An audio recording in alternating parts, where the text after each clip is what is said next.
silent CEO pretended to be a janitor for a week. Only one trainee girl treated him like a human. Among dozens of trainees desperate to impress, only one young woman, Maya Bennett, stopped beside him and asked, "Do you need a hand with that?" She had no idea she had just shown kindness to the most powerful man in the company, because no one inside the 47-story tower knew the quiet janitor mopping the floors every morning was actually Evan Cole, the cold, silent CEO they had only ever seen on financial news. For 1 week, he kept his head down. He picked up discarded coffee cups. He listened to casual insults. He watched polished smiles from people who loved talking about company culture while treating invisible workers like robots. And Evan had no idea that this intern from the small town was about to change his life forever and would force him to confront the most painful truth. His company wasn't short on talent. It was short on people who still knew how to see another human being. No one inside the 47-story headquarters of Cole and Hartwell Logistics knew that Evan Cole had stopped being their CEO that Monday morning, at least not in any way they could recognize. At 8:05 a.m., Evan sat at the head of the executive conference table, looking past the glass walls toward downtown Chicago. The city below was already awake, trucks rolling through narrow streets, trains crossing steel bridges, the lake sitting gray beneath a hard morning sky. Behind him, Claire Donovan clicked to the next slide. "Employee satisfaction is up 12%, she said smoothly. "Training engagement is strong. The new trainee cohort has responded extremely well to our leadership pipeline." On the screen, bright blue bars climbed upward. Respect, inclusion, and accountability are the top 3 words used in feedback forms. Several executives nodded. Evan did not. He was 37, silent by reputation, feared by people who mistook stillness for anger. Most employees only knew him from financial news interviews and the framed portrait in the lobby, cold, brilliant, untouchable. But that morning, beneath Claire's glossy report, lay a folded letter written in uneven blue ink. It was from Walter Simmons. Walt was 63, a janitor who had worked in the building for 18 years. He was out on medical leave after knee surgery, but before leaving, he had written directly to Evan. "Mr. Cole, I don't think you know what your company feels like from the bottom floor." The letter described custodial staff being ignored, security guards being mocked, warehouse workers blamed for software failures, and complaints disappearing inside human resources. The last sentence had followed Evan all weekend. "Sir, this place still runs, but I don't know if it still has a heart." Claire ended her presentation with a calm smile. "As you can see, the culture is healthy. Isolated concerns exist, of course, but nothing systemic." Evan looked up. "Did Walter Simmons file a complaint before his leave?" Claire's smile tightened just slightly. "Yes, we reviewed it, and it did not require escalation. Walt has been under physical stress. Sometimes long-term employees struggle with change." Evan said nothing. That was what unsettled people most about him. He rarely raised his voice. He simply became quieter. That night, after the executive floors emptied, Evan took the service elevator to the basement. In a narrow supply room, a gray uniform hung from a hook. A temporary badge was clipped to the pocket. "Ed Miller, Facilities." Evan removed his watch and placed it in his coat pocket. By Monday morning, Evan Cole had disappeared from the top floor. Ed Miller arrived at 6:40 a.m. pushing a yellow mop bucket. No one looked at him twice. On the trainee floor, 18 new hires gathered outside a glass-walled classroom carrying laptops, coffee, and nervous ambition. Evan lowered his head and began mopping near the coffee station. A young man in a navy blazer stepped around the wet floor sign without slowing. "Careful," Evan said quietly. The trainee glanced back, irritated. "Then maybe don't mop where people walk." A few others laughed. Later, a woman from marketing placed an empty cup on Evans's cleaning cart, though a trash can stood 3 feet away. "Thanks," she said, already walking off. By mid-morning, Evan understood what Walt meant. It was not one dramatic act of cruelty. It was 100 small permissions. A door left to close in someone's face. A spill abandoned for someone else. A name ignored because a uniform had replaced it. Then a chair scraped across the floor. Evan turned. A young woman was moving it out of his path before he reached the corner. She wore a simple cream blouse, black slacks, and shoes that looked new but not expensive. "Sorry," she said. "I didn't want you to have to mop around it." Evan looked at her name tag. "Maya Bennett, Trainee Program, Ohio." "That's all right," he said. She hesitated, then asked, "Do you need a hand with the others?" It was a small question, ordinary human. Inside the classroom, other trainees were laughing too loudly at Claire's jokes, standing straighter whenever a manager passed. But Maya had stopped for a janitor no one else bothered to see. "No," Evan said softly. "I've got it," Mia smiled. "Well, thank you for keeping this place from falling apart."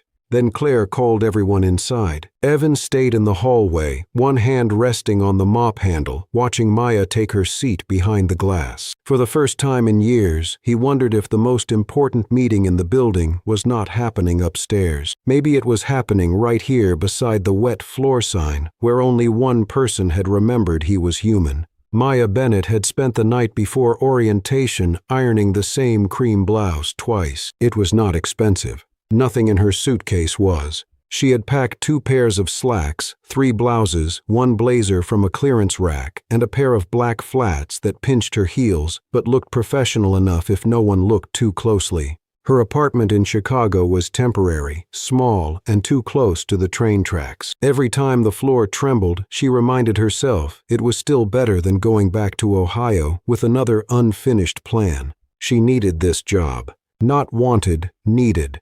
There were student loans waiting in her inbox. There was her mother's prescription bill taped to the fridge back home. There was her younger brother, Caleb, who never asked for help but had quietly started picking up extra shifts at the garage after their mother's stroke. Maya had taken a year off school to help at home. People called it responsible, but responsibility did not look impressive on a resume. It looked like a gap. So when Cole and Hartwell Logistics accepted her into its trainee program, she told herself this was her chance to prove she belonged somewhere bigger than the small Ohio town where everyone knew what your parents owed and what you had failed to finish. Inside the training room, belonging seemed to come naturally to Tyler Reed. He arrived 5 minutes early, wearing a navy suit that looked tailored and a smile that looked practiced. By 9:15, everyone knew he had graduated from Northwestern, interned in New York, and once had coffee with someone who now worked in private equity. He did not brag exactly. That was what made it effective. He dropped achievements gently, as if embarrassed by them, and let other people pick them up. Claire Donovan noticed him immediately. "Excellent point, Tyler," she said after his first answer. Tyler smiled, modest and bright, "Just building on what you said." Maya wrote that sentence down, then crossed it out. She could analyze warehouse delays, compare route efficiency, and spot flaws in a workflow after 10 minutes of watching people move. What she could not do was make powerful people feel clever while pretending the idea had been theirs all along. During the first break, the trainees gathered near the coffee station. Maya stood a little apart, stirring powdered creamer into coffee that tasted burnt. Tyler leaned against the counter with 2 other trainees, Brandon and Elise. "So," Brandon said, nodding toward the hallway, "is that the guy from facilities assigned to us all week?" Evan, still wearing the name badge that said Ed Miller, was wiping coffee rings from a nearby table. Tyler glanced at him. "Looks like it." "Good. We're important enough to get our own janitor." Elise laughed. Mia looked down at her cup. It would have been easy to say nothing. Everyone else did.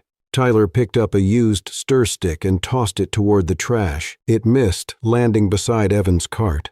"Oops," Tyler said. "Ed's got it." Evan bent down without a word. Mia stepped forward first, picked up the stir stick and dropped it into the trash. Tyler watched her. "You didn't have to do that." "I know," Mia said. "That's kind of his job." Mia met his eyes. Making the mess wasn't. The little circle went quiet, not dramatically, not enough to become a scene, just enough for the air to change. Tyler gave a short laugh. "Ohio, right?" Maya felt the word hit the way he intended it to. Small, unsophisticated, out of place. "Yes," she said. He smiled. "That explains the manners." For a second, Maya almost smiled back. That was what people did when they wanted to survive a room. They softened insults by pretending not to understand them.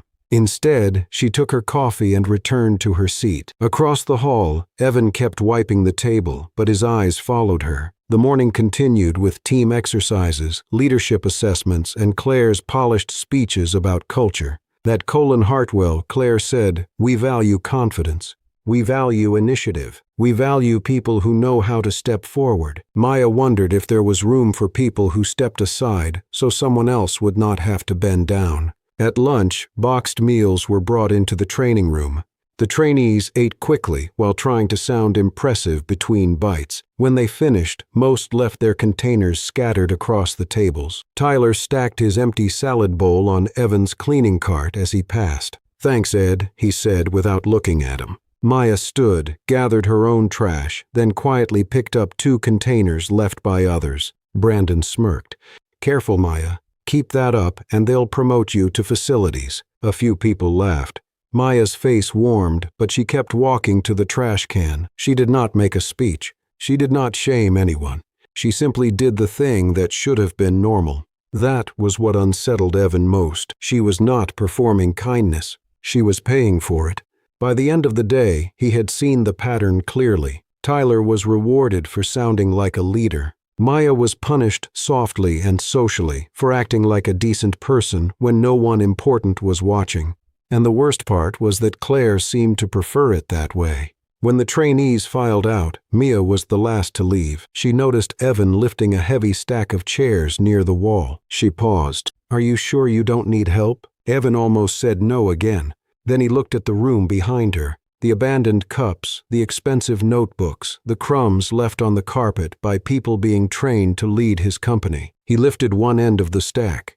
"You can grab the other side." Mia smiled, tired but genuine. Together, they moved the chairs back into place. For the first time that day, Evan did not feel invisible. And for the first time, Mia did not feel entirely alone. By Wednesday morning, the trainee program stopped feeling like orientation and started feeling like a competition.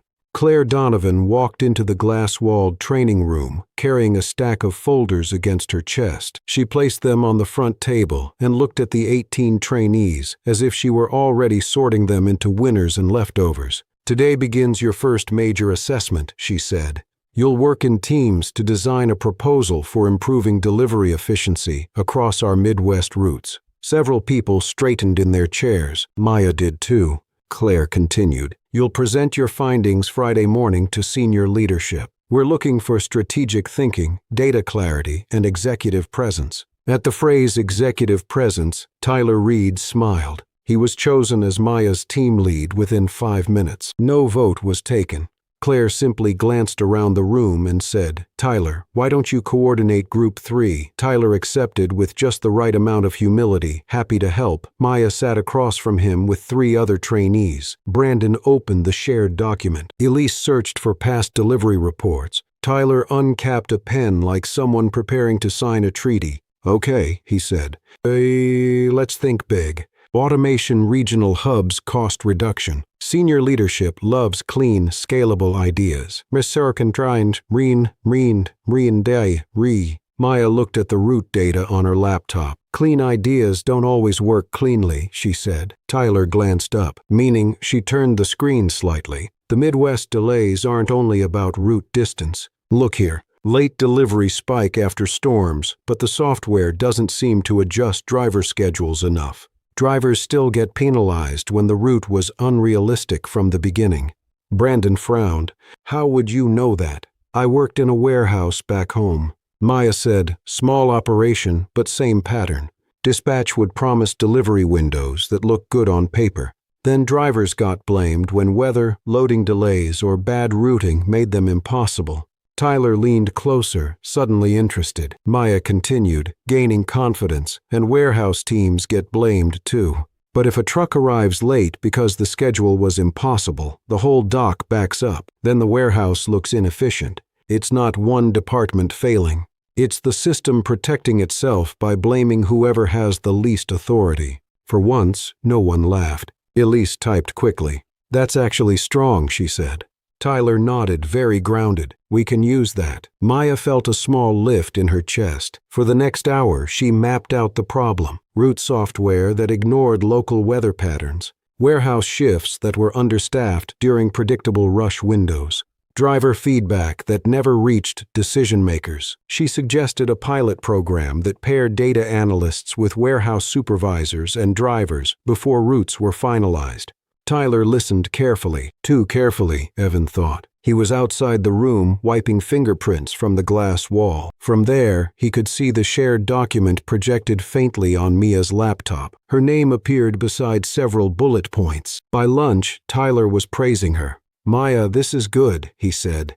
Really good. It just needs a more executive frame. She smiled, uncertain but grateful. Sure, I can clean up the language. I'll handle that. Tyler said, you've got the field perspective. I'll make it boardroom ready.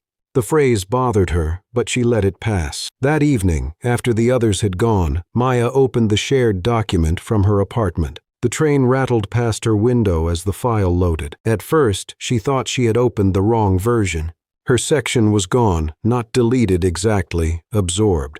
Her observations about drivers, weather, and warehouse bottlenecks had been rewritten under a new heading. Tyler Reed, Strategic Operations Framework.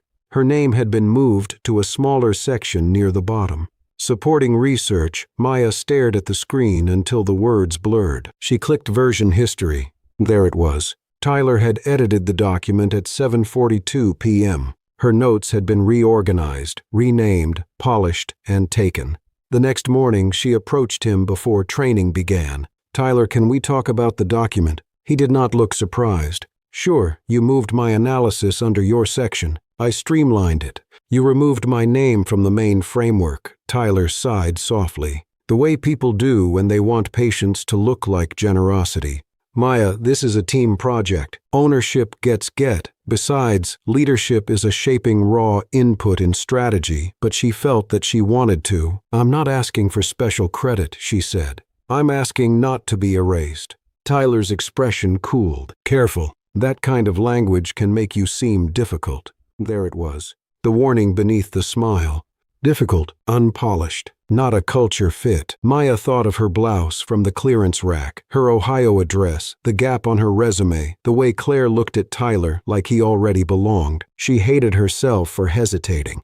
During the afternoon review, Claire praised Group 3's draft. Excellent synthesis, Tyler, she said. This is exactly the kind of leadership lens we want to see. Tyler nodded. Vacanty, desi and descend. Thank you. The team contributed, of course. Maya sat still. Her hands were folded under the table so no one could see them shaking. Outside the room, Evan paused with a spray bottle in one hand and a cloth in the other. He had seen enough. After the session, he found Maya sitting alone near the end of the hallway, pretending to check emails while wiping quickly beneath one eye. He stopped beside her. You all right? He asked. Maya gave a small laugh without humor. I'm fine. I'm just learning how things work. Evan rested both hands on the mop handle. No, he said quietly.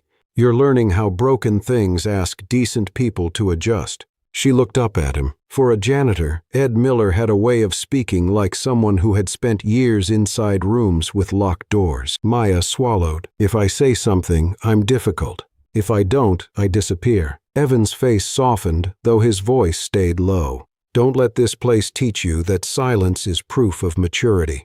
The sentence stayed in the air between them. Maya studied him, then really studied him. The careful posture, the watch-shaped pale mark on his wrist, the way he noticed everything and reacted to almost nothing. Ed, she said slowly, were you ever a manager? Evan looked toward the training room where Tyler was laughing with Claire. After a moment, he answered, I've been responsible for people.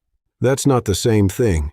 No, Evan said. It isn't. Then he pushed his cart down the hallway, leaving Maya with a strange new thought. Maybe the janitor was not who everyone believed he was. And maybe, for the first time since she had arrived, someone had seen exactly what was being taken from her. By Thursday evening, the trainee floor no longer looked like a place for learning. It looked like a stage.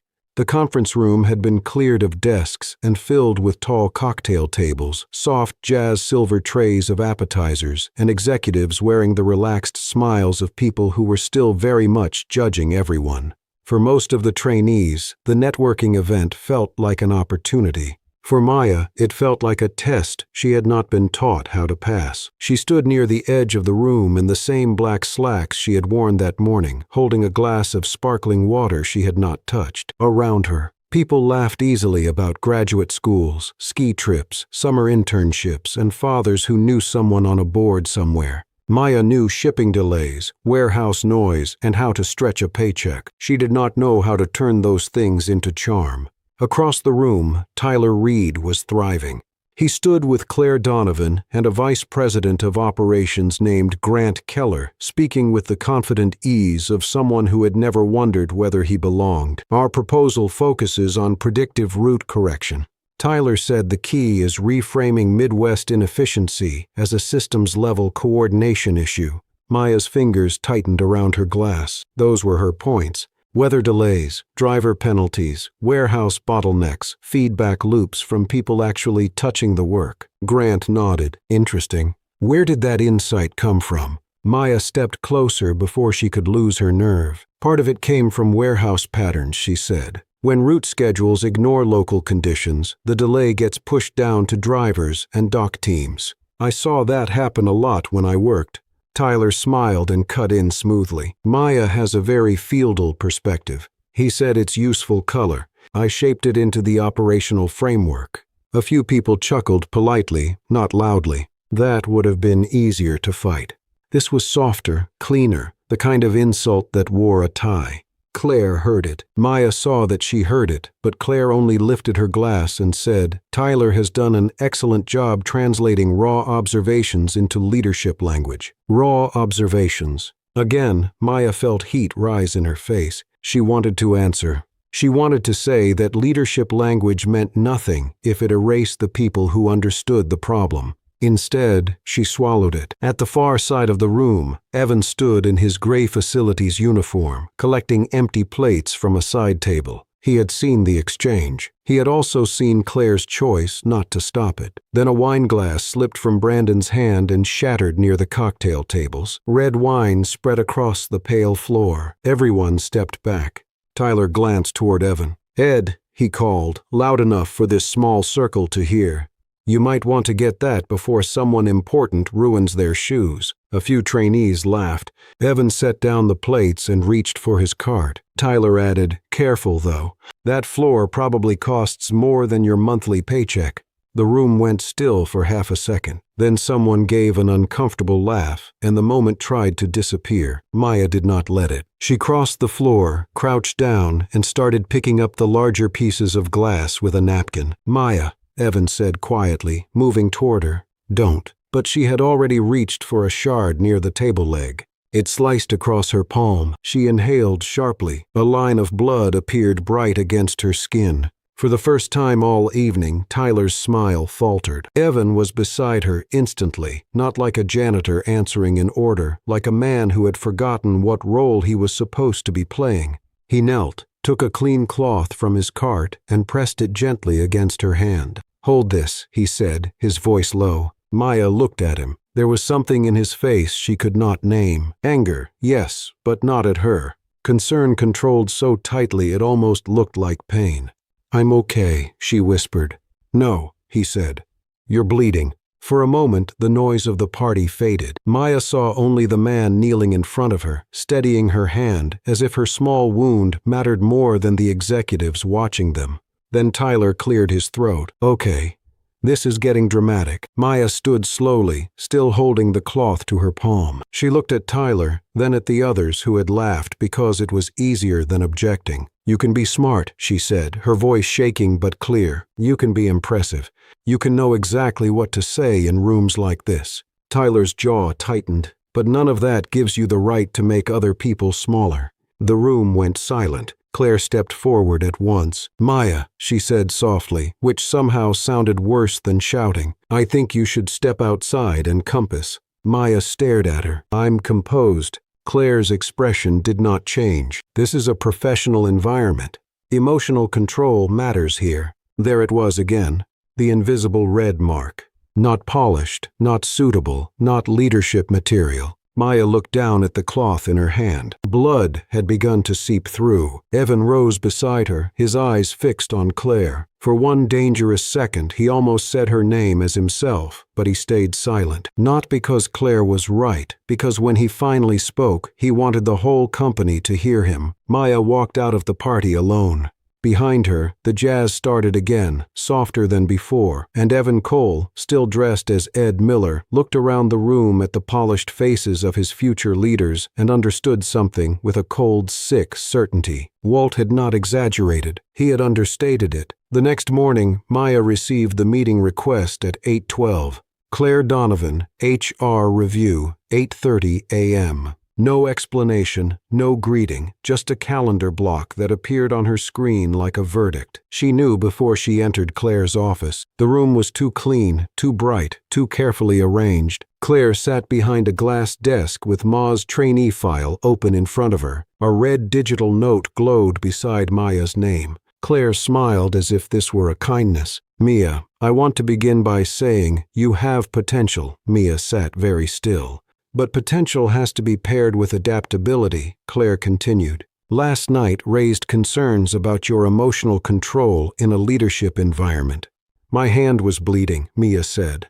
"And I'm sorry that happened, but the issue is not the injury. It's how you handled the moment afterward." Mia looked at the file. Claire did not try to hide it. "Not leadership material. Samiator foi inos thead." The words seemed small on the screen, smaller than they felt. Claire folded her hands. "This program is competitive. I don't want one uncomfortable evening to define your professional reputation. If you chose to withdraw voluntarily, we could frame it as a timing issue. You could reapply in 6 months," Maya understood. Then Claire was not offering mercy. She was offering disappearance. "What about Tyler?" Mia asked quietly. "What he said to Ed? What he did with the project?" Claire's expression cooled by 1 degree. "Tyler demonstrates executive maturity. You may disagree with his style, but leadership often requires confidence. Taking credit for someone else's work is confidence." Claire leaned back. "Be careful, Maya.